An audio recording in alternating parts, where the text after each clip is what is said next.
Bueno, vamos a pasar ahora a... Yo sé que pareciera que los anuncios salieron sin sonido. Entonces, después vamos a subirlos otra vez al Facebook para no hacerlos perder más tiempo a todos. Pero vamos ahora a proceder con el charlista que hoy corresponde a Ronnie Ramos. Entonces vamos a orar y a bendecirlo para que el Espíritu Santo lo ilumine hoy. Señor, yo quiero bendecir a Ronnie, Señor, quiero bendecirte. Eh, Ronnie, te pido para que el Espíritu Santo te cubra hoy y que todo estrés y- y cualquier carga de estar haciendo esto en línea y todo esto que genera, de que se te vaya y que puedas disfrutar de lo que el Señor te está poniendo a hacer hoy. Yo te bendigo y pido para que seas lleno del Espíritu Santo y que puedas impartir la palabra que Dios quiere para todos nosotros hoy. Así que yo te bendigo en el nombre del Padre, el Hijo y el Espíritu Santo. Amén.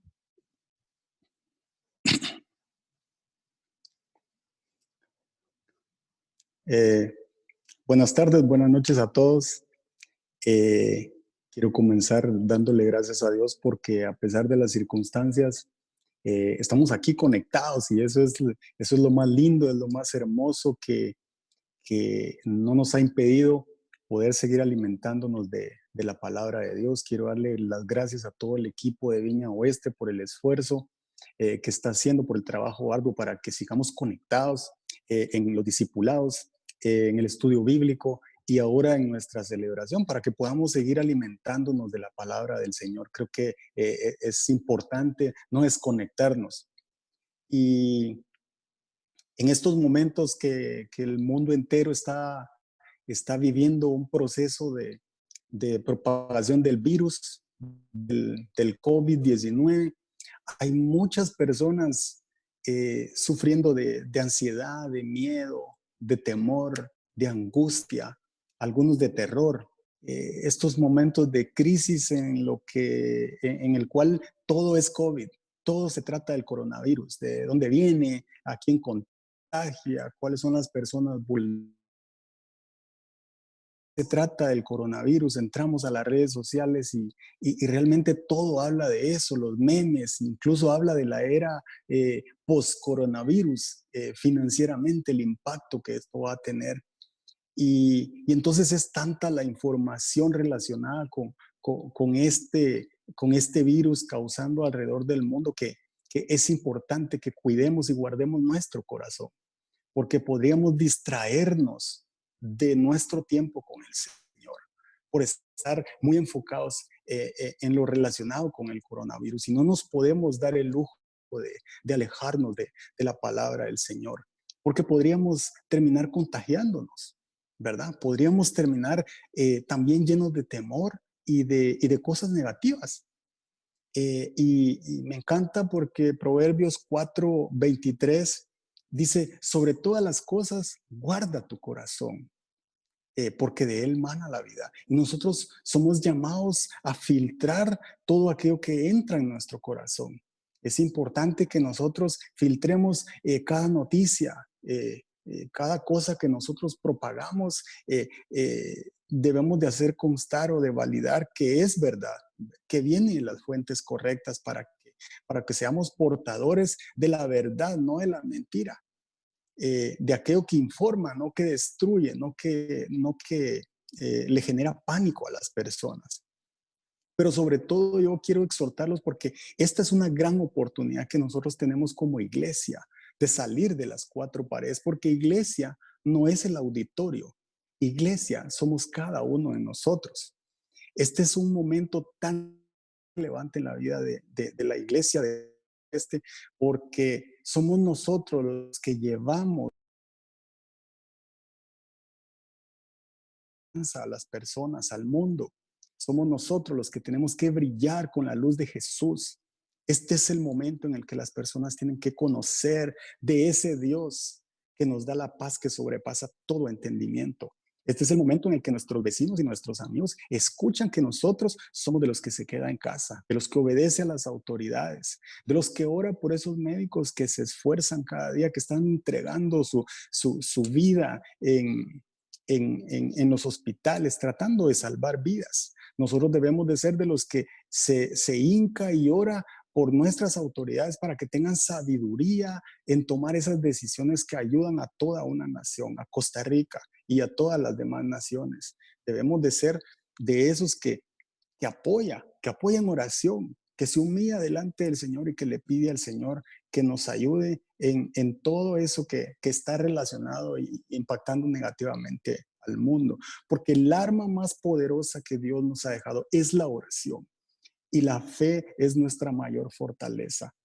Así que el Salmo 91, 3, 7 eh, es un versículo muy lindo que me gustaría leerles en estos tiempos que estamos viviendo.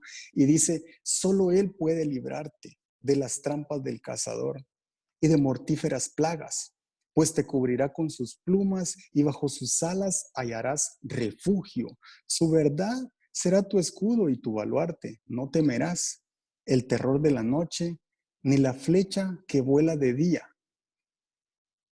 ni peste que aceche en las sombras, ni la plaga que destruye a mediodía. Podrán caer a tu izquierda 1,000 y 10,000 a tu derecha, pero a ti no te afectará. Esta es una palabra que nos promete que nuestro refugio, el verdadero refugio, está en Cristo, está en el Señor. Es ahí donde tenemos que ir a refugiarnos una y otra vez. Cada vez que nos sentimos con temor, que sentimos que no tenemos paz, es ahí donde tenemos que ir, a donde está nuestro Señor, porque Él promete librarnos y cubrirnos de todo temor. Y hablando de todo este proceso, creo que vivimos en una época en la cual no nos gustan los procesos. Las personas que están infectadas pasan por un proceso, los que viajan pasan por un proceso de cuarentena y normalmente venimos mal acostumbrados a que todo lo resolvemos con un clic o con una llamada. Llamamos y nos traen comida. Nos registramos o en línea y compramos cosas y entre más rápido nos las entregan, mucho mejor porque no queremos esperar. No nos gusta vivir el proceso, pero es en los procesos donde sale a la luz lo que hay en nuestro corazón. Es en los procesos donde se verá en lo que realmente creo y en lo que confío. Es en los procesos, es en las pruebas donde sale lo peor o lo mejor de nosotros. Cualquiera de las dos cosas, pero es en el proceso donde sale a la luz eso, porque es ahí donde nuestro corazón es probado, dice la palabra, y el Señor va a probar nuestro corazón. Eh, y hoy yo quiero hablarles de un proceso que vivió nuestro ejemplo por excelencia, que es Jesús. Jesús también pasó por un proceso de agonía, él pasó por un proceso de sufrimiento cuando estuvo en la tierra, que nos deja un aprendizaje muy enriquecedor. Y vamos a estar estudiando el libro de Mateo, el Evangelio de Mateo, donde nos describe los tiempos de Jesús en el Getsemaní. Y la charla del día de hoy yo la titulé La agonía de Jesús en el Getsemaní. Estos son momentos en los que vivió Jesús antes de ser arrestado y posteriormente ser juzgado y ser llevado a la cruz por nuestros pecados. Y creo que esta época que estamos viviendo es muy relevante porque normalmente la cuaresma, normalmente las familias aprovechan para reflexionar y pensar mucho de Jesús, pero ahora estamos pensando mucho en el coronavirus. Entonces, creo que es un momento para reflexionar, que debemos acercarnos nuevamente a la palabra, meternos con Dios, porque seguramente en estos tiempos de aflicción, de prueba, Dios tiene algo para enseñarnos a todos y cada uno de nosotros. Así que quiero empezar leyéndoles el versículo principal que vamos a estar estudiando. Está en el Evangelio de Mateo 26, 36 al 46. Y la palabra del Señor dice así, si no tienen sus Biblias a mano, lo estamos proyectando en la pantalla. Y es Jesús en el Getsemaní. Y dice, luego fue Jesús con sus discípulos a un lugar llamado Getsemaní. Y les dijo, siéntense aquí mientras voy más allá a orar. Se llevó a Pedro y a los dos hijos de Zebedeo y comenzó a sentirse triste y angustiado. Es tal la angustia que me invade que me siento morir, dijo Jesús. Y les dijo, quédense aquí y manténganse despiertos conmigo. Yendo un poco más allá, se postró sobre su rostro y oró, Padre mío, si es posible, no me hagas beber este trago amargo, pero no sea lo que yo quiero, sino lo que quieres tú. Luego volvió a donde estaban sus discípulos y los encontró dormidos. ¿No pudieron mantenerse despiertos conmigo ni una hora? Le dijo a Pedro, estén alerta y oren para que no caigan en tentación. El espíritu está dispuesto, pero el cuerpo es débil. Por segunda vez se retiró y oró. Padre mío, si no es posible evitar que yo beba este trago amargo, hágase tu voluntad. Cuando volvió otra vez, los encontró dormidos. ¿Por qué se les cerraba? Porque se les cerraban los ojos de sueño. Así que los dejó y se retiró a orar por tercera vez, diciendo lo mismo. Volvió de nuevo a los discípulos y les dijo, ¿siguen durmiendo y descansando? Miren, se acerca la hora y el Hijo del Hombre va a ser entregado en manos de pecadores. Levántense, vámonos. Ahí viene el que me traiciona.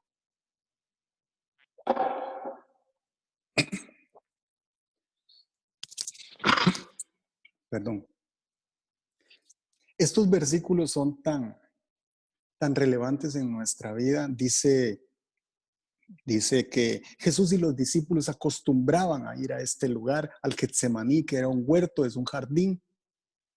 Por eso Judas sabía en dónde estaría Jesús al momento de entregarlo. Era un lugar donde Jesús acostumbraba a ir y orarle a Dios. Es el lugar donde Jesús estuvo las últimas horas antes de ser arrestado. Y el hecho de que Jesús pasara sus horas finales antes de su arresto en un jardín tiene tanto significado para nuestra vida como cristianos, tiene tanto significado en la expiación por nuestros pecados.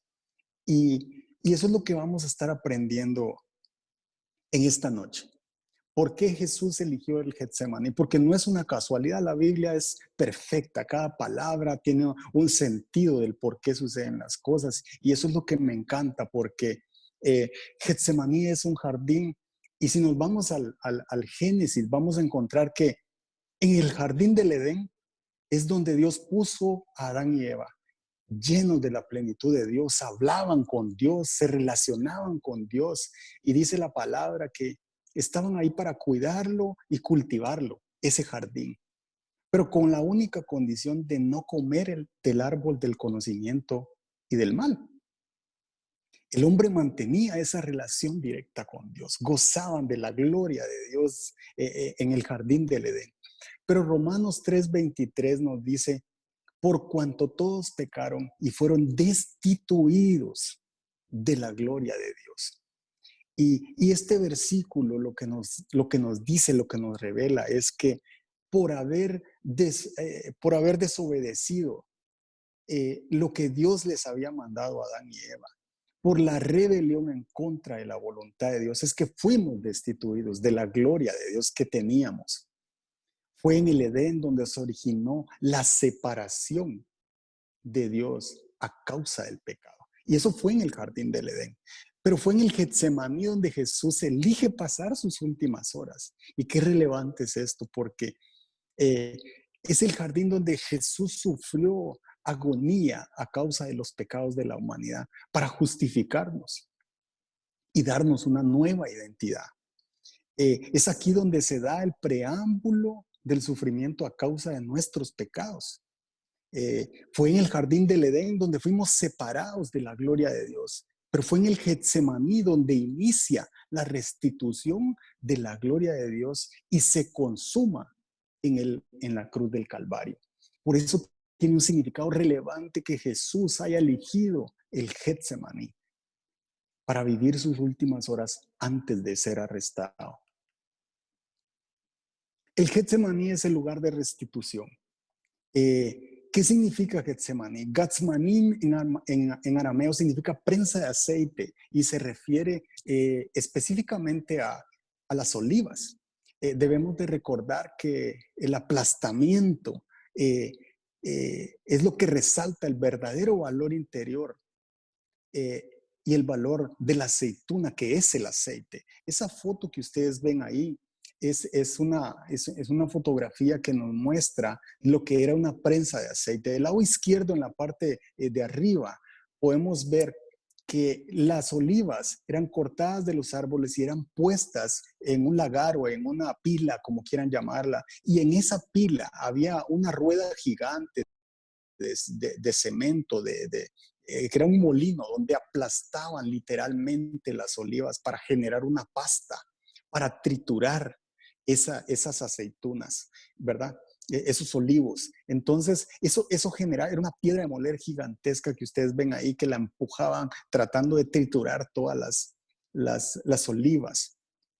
Y posteriormente a eso viene el proceso de sacar el aceite de esas olivas. Entonces la pasta era colocada en unas canastas y esas canastas eran apiladas o estaqueadas una por una encima y ponían hasta 8 una encima de otra y posteriormente a presión, utilizando piedras y utilizando el peso, era que presionaban como cuando uno presiona un limón para sacarle el jugo. Si ustedes pueden imaginarse esa escena, lo hacían 3 veces y lo hacían con mucha fuerza para poder sacar el aceite. La primera vez que sacaban el aceite, la primera vez que presionaban era cuando salía el aceite extra virgen. Era el aceite perfecto, 0 defectos. Y la ley judía decía que el primer fruto había que llevarlo al altar.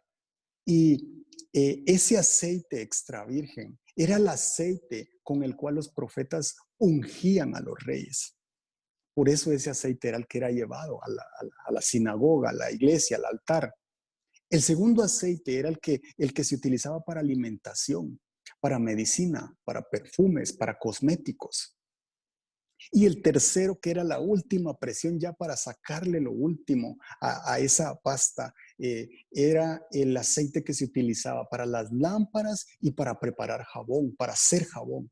Entonces, las olivas pasaban por 3 procesos de presión hasta sacar todo su aceite, todo el jugo que tenían. ¿Y qué relación tiene eso en el Getsemaní con lo que Jesús vivió o sus últimas horas que él pasó en ese monte? Veamos, yo quiero que veamos los versículos de Isaías 53 del 4 al 7 que nos describen un poco lo que Jesús pasó haciendo la comparación con la prensa de oliva, la prensa de aceite. Y dice, ciertamente Él cargó con nuestras enfermedades y soportó nuestros dolores, pero nosotros lo consideramos herido, golpeado por Dios y humillado. Él fue traspasado por nuestras rebeliones y molido por nuestras iniquidades. Sobre Él recayó el castigo, precio de nuestra paz. Y gracias a sus heridas fuimos sanados. Todos andábamos perdidos como ovejas. Cada uno seguía su propio camino. Pero el Señor hizo recaer sobre Él la iniquidad de todos nosotros. Maltratado y humillado, dice. Ni siquiera abrió su boca. Como cordero fue llevado al matadero. Como oveja enmudeció ante su trasquilador. Y ni siquiera abrió su boca. Esta palabra lo que nos dice es lo que Jesús comenzó a vivir en el Getsemaní. Y uno de los nombres que se le da a Jesús es Cristo. Y Cristo, la traducción de Cristo es el Mesías, es Mesías. Y Mesías significa el ungido, consagrado para Dios, apartado para Dios. De ahí que viene la prensa de oliva de la cual se saca el aceite, y el aceite era lo que servía para ungir. Por eso Cristo es nuestro Mesías. Y lo que Jesús vivió en el Getsemaní es estar bajo presión que jamás había experimentado. Era algo que nunca antes había tenido Jesús. Y era el peso, la carga del pecado, el pecado de la humanidad, porque recordemos que Él era puro, sin mancha, perfecto, pero era el único que podía venir y pagar por nuestros pecados y por nuestras enfermedades. Jesús estaba ahí soportando el peso del pecado de toda la humanidad. Y de ser posible, Él no quería pasar por la experiencia de la copa de la ira de Dios. Esto es muy importante porque el peso que Jesús estaba sintiendo era la ira de Dios. Isaías nos menciona eso. En los Salmos también encontramos que esa copa a la cual se refiere era la ira de Dios. Era la ira de Dios en contra del pecado. Entonces lo que le estaba pasando a Jesús en esa agonía en el Getsemaní era que estaba sintiendo la separación de Dios. Por eso la tristeza de Jesús en esos momentos. Y él dice, es tanta la tristeza y la angustia que me siento morir. Y son palabras de nuestro Señor Jesús. Y esa palabra angustia significa perturbarse, asombrarse, al grado de estar aterrorizado. Y así se sentía Jesús. Ese era el precio que él sintió por tu pecado y por el mío.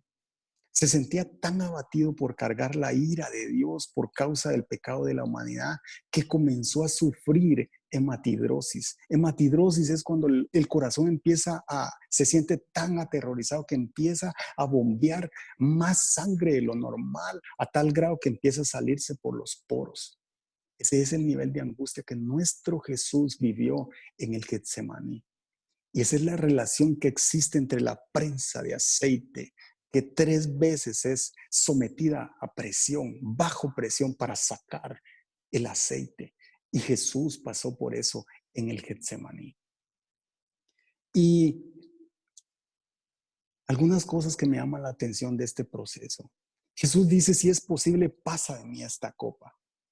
Y yo quiero decirte lo siguiente, se vale decirle a Dios tu debilidad.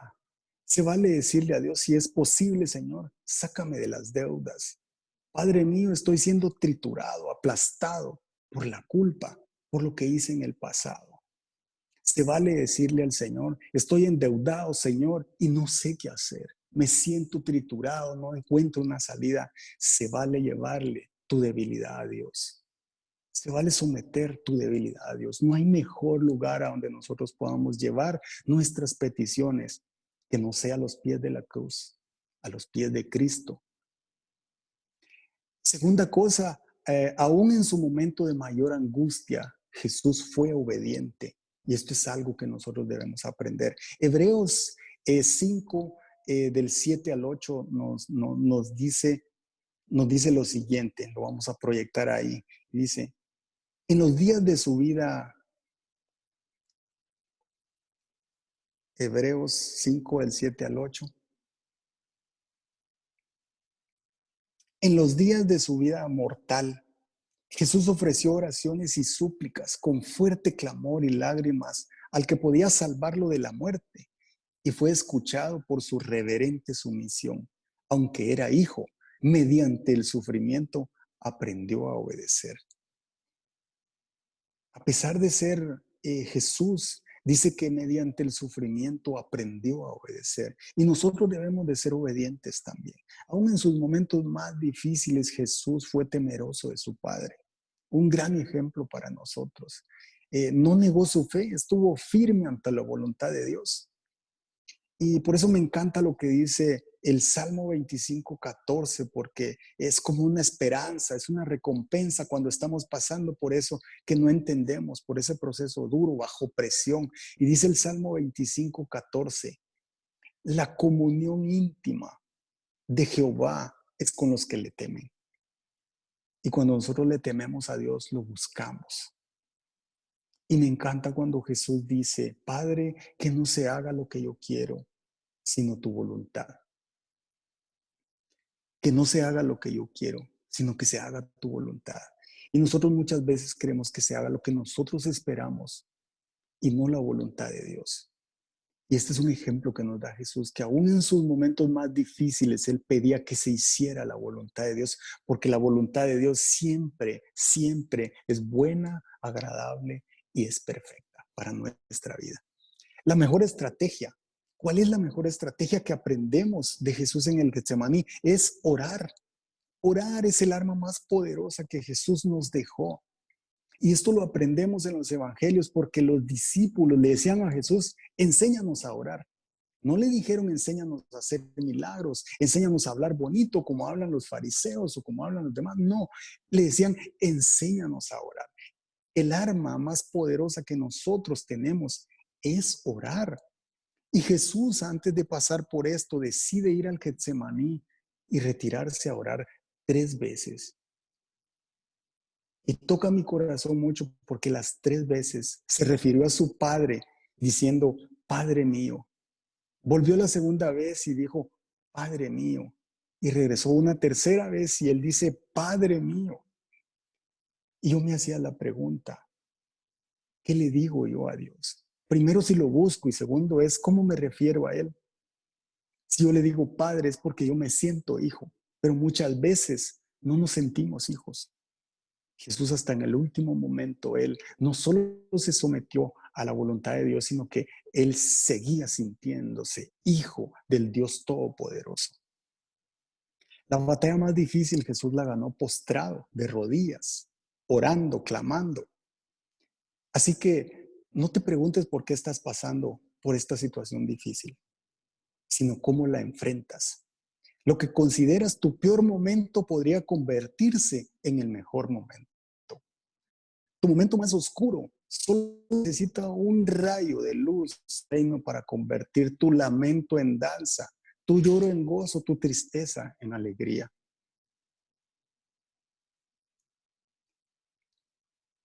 Porque nuestro Getsemaní saca lo mejor de nosotros. Ese huerto donde Jesús estuvo es tan relevante para nuestra vida. Y yo quiero hacerte una pregunta a todos los que me están escuchando, los que me están viendo eh, por este medio. ¿Cuál es tu Getsemaní? ¿Cuál es eso que estás viviendo que te tiene bajo presión? Como el proceso de las olivas, que te está presionando, que te está apretando. ¿Cuántos están pasando por Getsemaní en este momento? ¿Cuántos sienten estar siendo triturados como las olivas? ¿Cuántos dicen se me juntó todo? Todas las facturas me llegaron de un solo, como decimos. Parece que me las están cobrando todas al mismo tiempo, de la presión que sentimos, de la impotencia que muchas veces sentimos en las situaciones difíciles. Pero las olivas necesitan pasar por ese proceso de presión para producir aceite. No hay otra forma de producir el aceite que no sea pasando por ese proceso de presión. Y Jesús dice que en ese proceso de presión es donde aprendió obediencia. Nosotros vamos a aprender obediencia en medio de esa situación.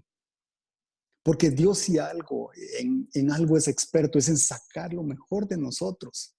José, antes de estar en el palacio con Potifar, estuvo en la cárcel. ¿Cuántos quisiéramos pasar por la cárcel antes de estar en un puesto de relevancia? No lo pensamos, ¿verdad? No queremos hacer eso. José pasó por ahí y sin embargo el Señor lo puso en una posición muy importante, pero antes tuvo que pasar por ese sufrimiento, por ese proceso. Pablo, antes de escribir la mayor cantidad de libros del Nuevo Testamento, estuvo en la cárcel y fue ahí donde fue inspirado. Él pasó por su Getsemaní también. Y es que muchas veces nosotros eh, aceptamos a Cristo, lo recibimos en nuestro corazón, pero eso no es significado de que no van a haber problemas en nuestra vida. Vamos a pasar por nuestros Getsemaní y no es solo uno, no es solo una vez, varias veces vamos a pasar. Porque si alguien nos vendió que seguir a Cristo es sinónimo de milagros y prosperidad únicamente, nos dieron cuento, no es así.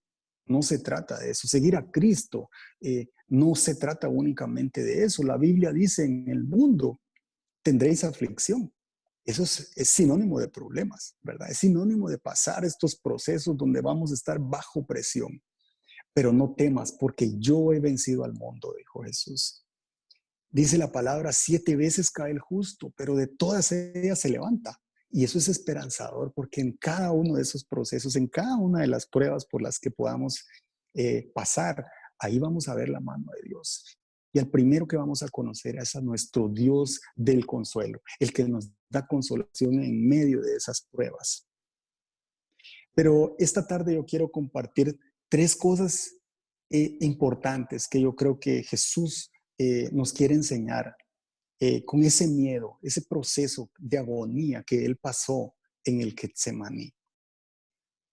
algo que marca nuestro corazón, porque yo creo que debemos de guardarlo y tenerlas ahí como parte de nuestras armas para guerrear. Número 1, Jesús tenía un lugar y ese lugar se llamaba Getsemaní. Lucas, describiendo esta parte, dice, Jesús y sus discípulos se dirigió al Getsemaní como usualmente lo hacía para orar y para descansar. Jesús tenía un lugar.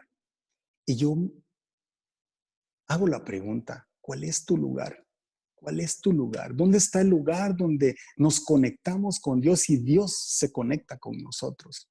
Donde recibimos señal Wi-Fi del reino de los cielos. ¿Cuál es ese lugar? Porque necesitamos un lugar. Necesitamos un lugar en donde nos conectamos con el Señor. Necesitamos ese lugar donde nos postramos y tenemos la certeza que somos escuchados por Dios. Necesitamos un lugar a donde correr cuando tenemos una emergencia. Necesitamos un lugar donde encontramos el oportuno socorro. Y eso es como llamar al 911. Nosotros necesitamos un lugar a donde hacer una llamada de emergencia. Y yo quiero darte uno. El Salmo 91:1 es tu 911. Y mira lo que dice, eso no lo vamos a proyectar ahí, pero dice, el que habita, mira bien esa palabra, el que habita al abrigo del Altísimo se acoge a la sombra del Todopoderoso. Es ahí donde debemos habitar, es ahí donde tenemos que ir, esa es la habitación, el lugar donde nosotros tenemos que meternos con Dios, porque ahí lo vamos a encontrar. Dice, es mi refugio, mi fortaleza, el Dios en quien confío. Necesitamos un lugar. Y yo te hago la pregunta, ¿cuál es tu lugar?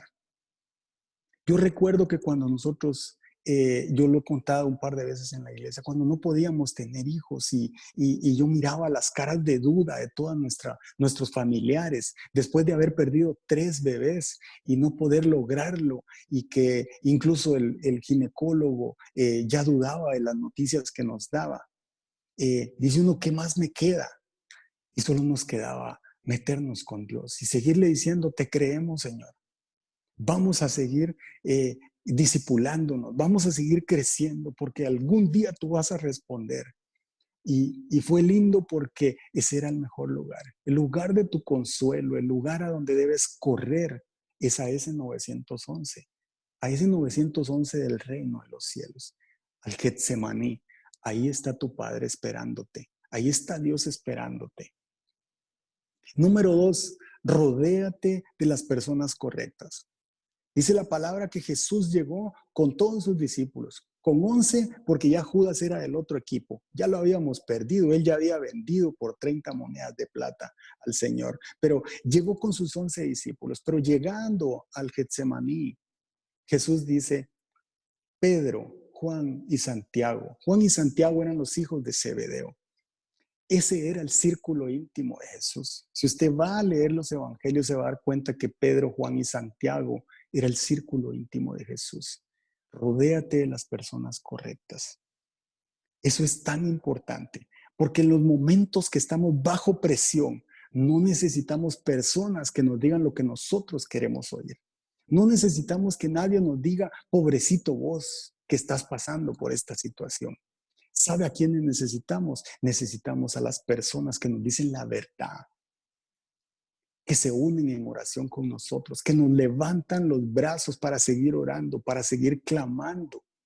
Y la Biblia nos da un ejemplo en eso, en la vida de Moisés, cuando iban a pelear con los amalecitas.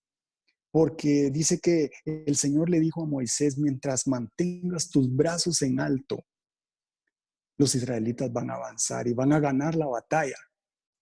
Pero la batalla estaba durando demasiado y los brazos de Moisés se cansaban.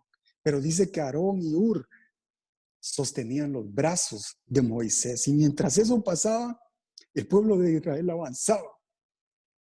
Y yo te hago la pregunta en esta noche. ¿Quiénes están sosteniendo tus brazos? ¿Quiénes están levantando tus brazos para seguirle creyendo a Dios en medio de ese proceso de presión que pudieras estar viviendo? Porque ahí está Dios. Y con esto que nosotros no podíamos tener hijos, yo recuerdo que una persona cristiana me dio un consejo y me dijo, cuando regreses a Guatemala, ve con los ancianos de la iglesia. Y no se trata de los que tienen canas y los que más viejitos de la iglesia, no, con tus líderes. Y diles que unjan tu casa. Y nosotros hicimos eso. Llegué a Guatemala, yo le dije a Mariam, vamos a pedirle a nuestros líderes que unjan nuestra casa. Y llegaron a la casa y recuerdo que fue una noche llena de bendición. Oramos, comimos y al final empezamos a orar y a orar. Y recuerdo que esa noche uno de los líderes al final dice, ya no aguanto lo que tengo y quiero decirlo. Yo no soy de decir estas cosas porque son demasiado delicadas, pero mientras estábamos orando, yo vi que una niña aparecía y asomaba su carita y era bien colochita. Y así es Valentina, así es mi hija, el milagro de Dios, mi primogénita. Y ¿sabes qué te quiero decir? Rodéate de las personas correctas. Tienes que estar rodeado de las personas que van a levantar tus brazos hacia el cielo, los que te van a apoyar en oración, porque esa es nuestra mejor estrategia, nuestra mejor arma. Jesús se postró y se humilló ahí en el Getsemaní, clamando a nuestro Padre por nosotros, por nuestros pecados. Y lo logró, lo consiguió. Somos libres, somos salvos por ese amor de Cristo que comenzó en el Getsemaní, que fue consumado en la cruz del Calvario. Número 3, obediencia y oración ante cualquier circunstancia. Pase lo que pase, no le pidas permiso al cuerpo porque no lo vas a lograr, no lo vas a conseguir. Porque dice que solo si lo hacemos en el Espíritu lo vamos a lograr.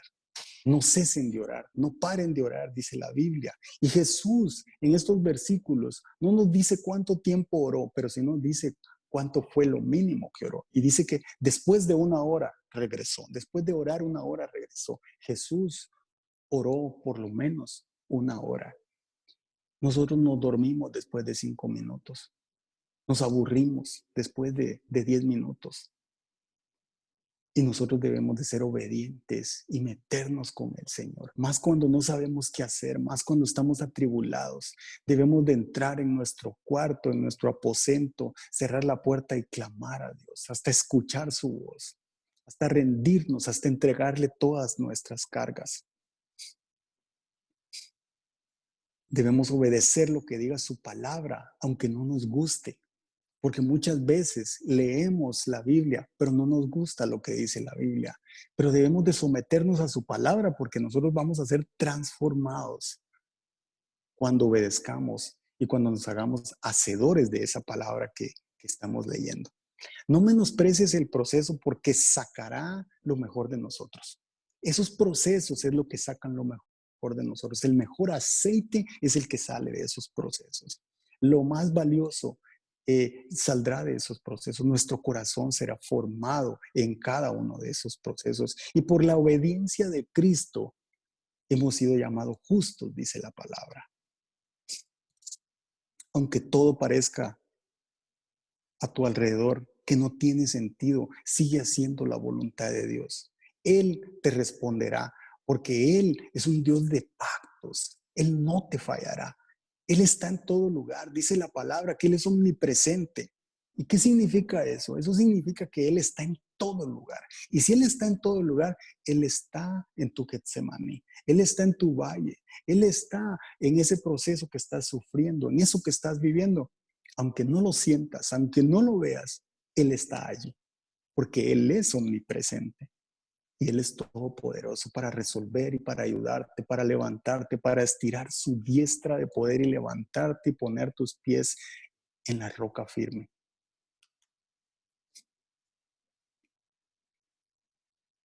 Y Jesús pasó un momento muy difícil en ese lugar. Pero dice la palabra que en cuanto Jesús fue arrestado, y esto impactaba mucho mi corazón, el momento en el que arrestan a Jesús, dice el versículo que inmediatamente todos los discípulos lo abandonaron y huyeron. ¿Qué palabra más dura esa? Ustedes se imaginan 3 años andando con los discípulos y en cuanto arrestaron al Señor, huyeron y lo abandonaron, dice la palabra. Y, y yo me hacía la pregunta, ¿dónde está Pedro? El que ofreció dar su vida por el maestro. ¿Dónde está Pedro? El que dijo, yo voy en tu lugar, Señor. Y sin embargo lo negó 3 veces. No solo lo abandonó, lo negó 3 veces. ¿Dónde está Juan, el que se recostaba en el pecho de Cristo? ¿Dónde está el apóstol Juan? El íntimo, el amado, como él dice en el Evangelio. ¿Dónde está?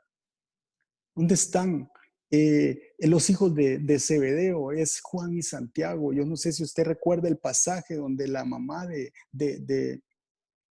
ellos le pide a Jesús que si es posible le conceda que uno se sienta a su izquierda y el otro a su derecha cuando esté en el reino. Eso le pidió la mamá de Juan y Santiago. Y yo me pregunto, ¿dónde están los que se querían sentar a la izquierda y a la derecha junto con Cristo?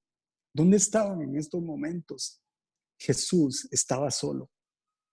Ya Jesús lo habían dejado solo, pero mire lo que dice el Salmo 27:10. El Salmo 27:10 es precioso porque debemos estar rodeados de las personas correctas todo el tiempo, pero aun cuando esas personas correctas te abandonen, mire lo que dice, aunque mi padre y mi madre me abandonen, el Señor me recibirá en sus brazos. Qué versículo más esperanzador, más revelador, porque te pueden dejar todos, te pueden abandonar todos, absolutamente todos, pero Él te recibirá en sus brazos, con amor de Padre. Él está ahí para ti, Él está ahí para mí. Qué preciosa palabra, porque eso nos da la confianza de que tenemos un Padre, un Dios que nunca nos abandona, nunca nos va a dejar solos. Pero el amor de Cristo era tan grande que Él vino a la tierra a entregarse por nuestros pecados. Y me encanta porque la compasión y el amor de Jesús no tiene límites. El amor de Jesús es abrumador, no tiene cómo medirlo. Y, y en los momentos más difíciles, cuando Jesús está en la cruz, yo no sé si ustedes recuerdan, pero los romanos le decían, eh, eres el rey de los judíos, pero no puedes salvarte a ti mismo. Y le pullaban sus costillas. Y ese momento en el que Jesús está clamando, Elí, Elí, lama sabactini, que significa, Dios mío, ¿por qué me has desamparado? Imagínense, Jesús sentía que el Padre lo había desamparado. Y sin embargo lo están humillando, le están pullando sus costillas, lo están golpeando.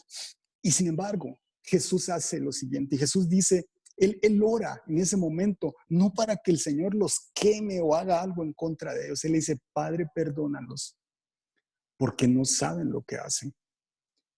Ese es el tamaño del amor de Dios, que sin importar cuánto hemos pecado, Él sigue intercediendo por nosotros. Él sigue diciendo, Padre, perdónalos, porque no saben lo que hacen. Cuando nos alejamos de Cristo, Él sigue orando, Padre, perdónalos porque no saben lo que hacen. Ese es tan grande el amor del Señor que no importa cuál es tu pecado, no importa cuál es tu situación, no importa cuál es el Getsemaní que estés viviendo.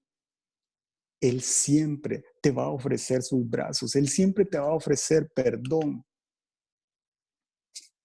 Y por ese sacrificio que Jesús hizo, iniciando en el Getsemaní y consumándolo en la cruz del Calvario, hay una recompensa cuando nosotros nos humillamos y somos obedientes a Cristo, porque miren lo que dice Filipenses 2, del 9 al 11. Me encanta porque Jesús fue humillado y fue maltratado por nuestros pecados, por nuestras iniquidades. Él llevó la carga de nuestras enfermedades.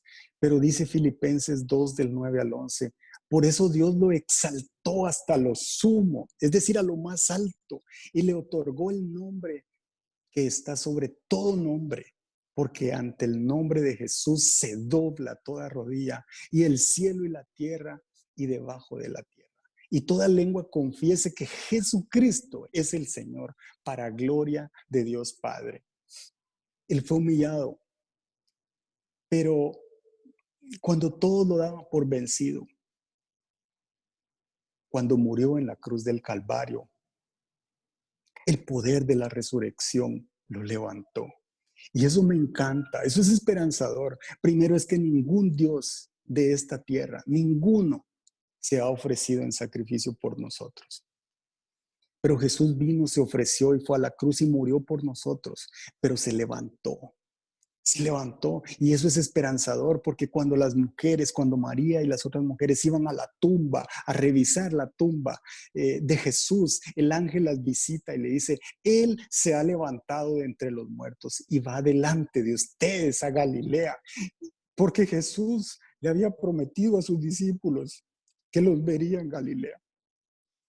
Y, y el ángel estaba confirmando la palabra. Ya Jesús había resucitado.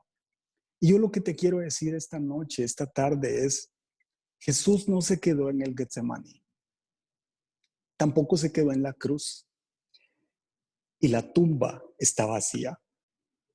Jesús está a la diestra del Padre porque fue exaltado a lo sumo.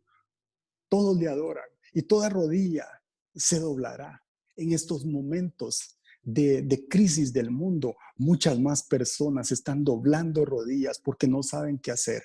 Pero yo quiero decirte esta noche que Cristo se entregó por nosotros y Él tiene más poder que la situación que puedas estar pasando. Él puede más que tu miedo, Él puede más que tus deudas, Él puede más que cualquier enfermedad.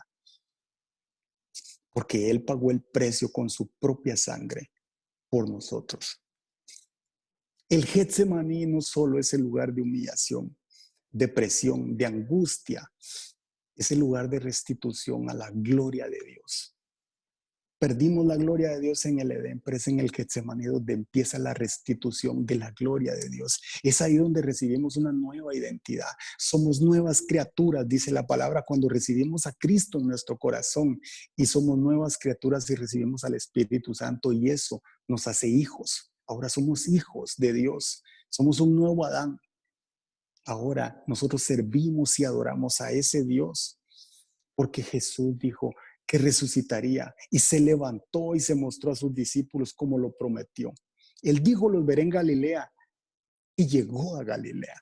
Él dijo que regresaría al Padre y está sentado a la diestra. Él dijo, no temas, yo estaré contigo, nunca te dejaré, siempre te sostendré con la diestra de mi justicia. Esa es la palabra que nosotros debemos de confesar. Esa es la palabra que nos tiene que aferrar a las promesas de Dios. La batalla que estás peleando de rodillas tiene una respuesta en camino. Hay esperanza porque Cristo pagó el precio por ella. Porque dice la Biblia, el que se humilla será exaltado y el que siembra con lágrimas, con regocijo, cosechará. No quiero dejar pasar esta noche sin orar por ti. No quiero dejar pasar este momento sin orar por los que nos están viendo. Yo sé que dentro de las personas que nos están viendo, quizá hay personas que todavía no han entregado su vida a Cristo. Este es el momento que le entregues la vida a Cristo, porque Él no solo prometió darnos perdón, salvarnos, Él prometió una eternidad junto con Él. Y si nunca le has entregado tu vida a Cristo, este es el momento en el que puedes tomar la mejor decisión de tu vida. Entrégale tu vida al Señor. Deja de ir por la vida llevando las cargas solo. Con Cristo nuestras cargas son livianas. Él nos da la sabiduría, pero nos da también la paz que necesitamos en esos momentos de angustia, de temor. Él nos ayuda. Él pelea las batallas por nosotros, dice Éxodo 14:14. Si nunca le has entregado tu vida a Cristo, cierra tus ojos ahí donde estás y ora conmigo. Haz esta oración conmigo para que tu nombre sea escrito en el libro de la vida. Y repite conmigo. Yo te pido que repitas conmigo. Cierra tus ojos. Vamos vamos a orar juntos. Dios mío, reconozco que soy un pecador y me arrepiento de todos mis pecados. Creo en mi corazón que Jesucristo es el Señor y que es tu Hijo amado.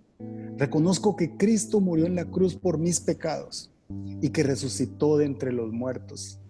Jesús, te abro mi corazón y te recibo como mi Señor y Salvador. Amén. Pero yo quiero orar también. Yo quiero que todas aquellas personas que tienen una necesidad, todas las personas que dicen, yo estoy pasando por el Getsemaní, siento que me están aplastando, triturando y no sé qué hacer. Aquí en esta herramienta donde nos estás viendo, ahí puedes escribir un chat. Queremos orar por ti. Escríbenos ahí por lo que quieres que oremos.